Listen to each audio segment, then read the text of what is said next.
Guys, welcome back to the channel, and today I thought I'd do something a little bit different. The 2018 Viking Awards. Yeah, I've already run out of ideas. Around this time of year, there seems to be loads of different award shows, so I thought I'd get in on the action and do one too. So let's get started with the first category, which is biggest letdowns / what the fuck moments of 2018. In at number 3, it's the YouTube Rewind. Everybody's had something to say about the Rewind, and I'm going to join in. It was awful.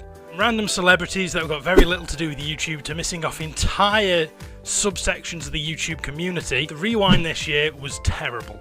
In fact, it's so bad, it's the most disliked video on YouTube ever. YouTube produced the worst YouTube video of all time. That's kind of impressive. In at number 2, the Yamaha Nikian? I don't know how you pronounce it, but it's bloody awful. I get that it's a new concept, I get it's supposed to be safer, but it just looks awful in my opinion. I think it's one of the worst looking bikes ever created. And yeah, I expect better from Yamaha, frankly. And the number 1 spot for biggest letdown / what the f moment of 2018 goes to the entire Harley Davidson 2018 range. Yeah, I said it. I am a Harley fanboy and I hate the stuff they're putting out at the moment. I think it looks god awful. The only good looking bikes in the 2018 range are the Sportsters and the Iron 883s, which are exactly the same as the 2017 versions, so they've not changed anything up to make them better. And then everything else they've brought out this year just looks terrible. They're not proper cruisers, they're not sports bikes, they're not choppers, they're not customs, they're just a bit shit. And that's why they are the winners of the biggest letdown / what the fuck moments of 2018. Harley Davidson, I love you, but get your shit together. The next award is the Bike of the Year award. The rules I gave myself for this award were really simple. I needed to be able to walk into a showroom, throw down some money, sign on the dotted line, and have the bike within a fortnight. Not 10 weeks, not 6 months, a fortnight. They could be the 2018 revisions of certain bikes, or they could be brand new for this year, but I had to be able to have it within 2 weeks. So I did a bit of research, I did a bit of looking about, and I came up with my top 3. In third place, the Indian Scout Bobber. Now this is what a cruiser is supposed to look like. It's sleek, it's dark, it looks aggressive, and apparently it handles quite well too. I say apparently because I've not had a chance to go out and ride one of these yet. And the reason being is all the showrooms are down south. But if I go down south, I could buy one. And frankly, I'd quite like to. In at number 2, the Yamaha MT-07. I'm not a fan of sports bikes. I'm not a fan of fast bikes, but the MT-07 is one of the best bikes I've ever ridden. It's comfortable, it's quick, it doesn't feel unwieldy, it's got a cool Street Fighter look, but enough fairing on it that you can actually really go for it if you want to. All in all, well done Yamaha, this is what you should be focusing on instead of that stupid 3-wheel piece of shit. And in at number 1 for the best bike of 2018 is the Kawasaki Vulcan S Cafe. And the reason I've picked the Vulcan is simple. If you buy one, you are literally buying all the motorcycle you will ever need. For years I've been of the opinion that cruisers should be comfortable, have a V-twin engine and be able to cruise for miles. So why have I picked the Vulcan? It's because it's really good.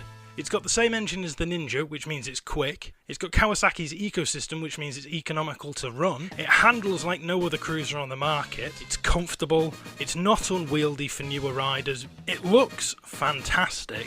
And it's loud enough that it gets you noticed when you're on the road to keep you safe, but not so much that you're going to need earplugs while you're riding it. All in all, the Vulcan is a fantastic bike, and I will never ever criticise anyone for buying one. Next award goes to YouTube Channel of the Year 2018. Now my rules for this category isn't necessarily just motorbike related channels. The rules for this particular category that I stuck to were, would I be embarrassed showing this to a friend? So in at number 3 is Suburban Delinquent. I know it's kind of predictable that I put a motovlogger in the number 3 spot instead of the number 1 spot, but you know what? I like Suburban Delinquent. I find his videos entertaining, I find the people he hangs out with are fun to watch, and although he does do some street stunting, he's not a dick about it, which for me is a huge plus over a lot of other channels. If you've not already subscribed to him, I suggest you do because it's well worth a watch. In at number 2, Peter McKinnon. I really enjoy Peter McKinnon's videos. I really enjoy watching his tutorials on photography. I enjoy watching his vlogs. Every time I see his stuff, it's engaging and entertaining, and it's pushed me to make my videos look as good as they can when I'm out and about. So yeah, well worth a watch. And number one for YouTuber of 2018 is Shane Dawson. Now, I've been watching YouTube videos for years. I was a very early adopter of the platform, although I didn't start making videos really regularly until a couple of years ago on various different channels. And when I first started watching YouTube videos, Shane Dawson was one of those guys who always turned up. He was always on the front page of YouTube for something or other that he'd done, but I found his videos kind of cringy and I never really got into the stuff that he was doing. This year, he's kind of stepped it up a notch for me. By doing the videos and the documentary style stuff that he's been doing, it's really made me see him as a video producer in a different light, which has been really refreshing for me and has actually made me connect with him much more. In fact, I think he's probably one of the best YouTubers out there at the moment, because he is not just taking drama and running with it. He's not just picking a side and being overly flamboyant, though that is kind of his shtick on some of his stuff. Putting together well thought out, well researched documentaries on real topics that matter to YouTubers, matter to the YouTube audience, and matter to him as well. So from a tiny, newer YouTuber to one of the original YouTubers out there, Shane Dawson, well done, dude. I'm really enjoying the stuff you're putting out at the moment, and I can't wait to see what you're going to put out next year. Our next award is the Gob Write of the Year award. The rules for this award are really easy. I sat and thought about all the people in the media who have been driving me up the wall and just need to shut the fuck up. In at number 3, Kanye West. Need I say more? Kanye, you don't make good music, you don't make good clothes, you don't make good porn, and you don't make good products. Shut the fuck up and go away. In at number 2, British Prime Minister Theresa May. Theresa, from the entirety of the British public, you are embarrassing us. You need to shut the fuck up, you need to step the fuck down, and you need to go and live in a cave. You can't deliver on any of your party's policies. You are an embarrassment to the entire country. Pack up your shit and leave. And of course, number 1, there's only one person in the media this year who could possibly have won number 1 gobshite of the year. Donald Trump!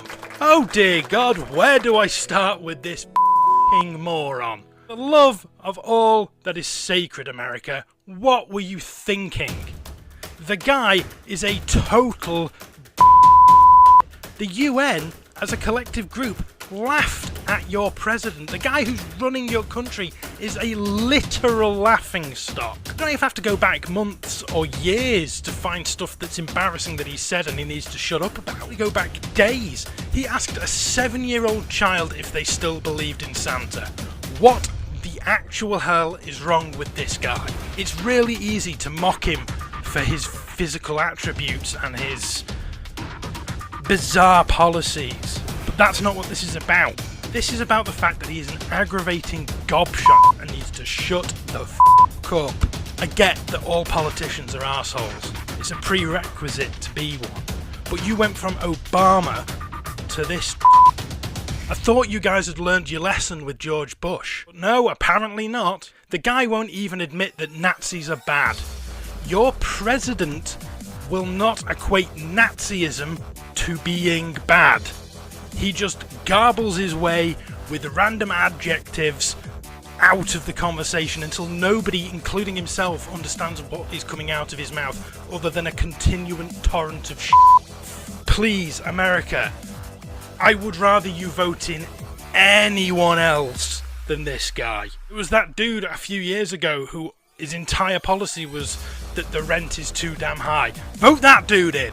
You're becoming a parody of yourself as a country, and the person you put in power is the reason that the rest of the world sees you this way. Please, help yourselves get rid of him. And the final award this year is for what I'm calling the Viking Hall of Fame. Unfortunately, the person who I want to induct into my personal Hall of Fame this year is no longer with us. A few months back, I put up a video called Crashing My Bike Saved My Life, and in it I partly talked about the crash that I was involved in, I partly talked about my recovery, but I also talked about a man called Dr John Hinds. John Hinds was a pioneering doctor who, in my personal opinion, has changed the way that motorcycle crashes and injuries from motorcycle crashes are dealt with, both in a professional racing environment and on a roadside public-facing environment. His talks on the different types of crashes that bikers can be involved in and mechanism of injury is not only some of the best delivered content on the subject that I've ever seen, but is also witty and fun and hyper-informative. Sadly, Dr John Hinds passed away in 2015 after being involved in a motorcycle accident while attempting to attend somebody who'd had a crash. And he is, in my opinion, one of the biggest losses of all time to the motorcycle community. If you're a biker, if you're in the medical profession, or if you're just interested in learning something new and completely different, I urge you to look him up on YouTube. I'll put a couple of links down below to videos of him doing talks and conferences. It is fascinating to watch him talk, and it will make you a better rider if you ride bikes. It could possibly help you save a life. He is one of the most compelling people I've ever seen give a medical talk, and he is sorely missed. Dr. John Hinds is my 2018 Hall of Fame entrant. So that's it for my 2018 awards. If you disagreed with me, why not leave a comment down below telling me why you disagree with me. We could probably have some kind of reasoned argument / conversation, although I doubt it. And if you like what you see, make sure you hit the subscribe button. It lets me know that I'm on the right track and that you're enjoying what you're seeing. But for now, I've been the Biking Viking. You've been awesome. And I guess I'll see you next year. Letdowns!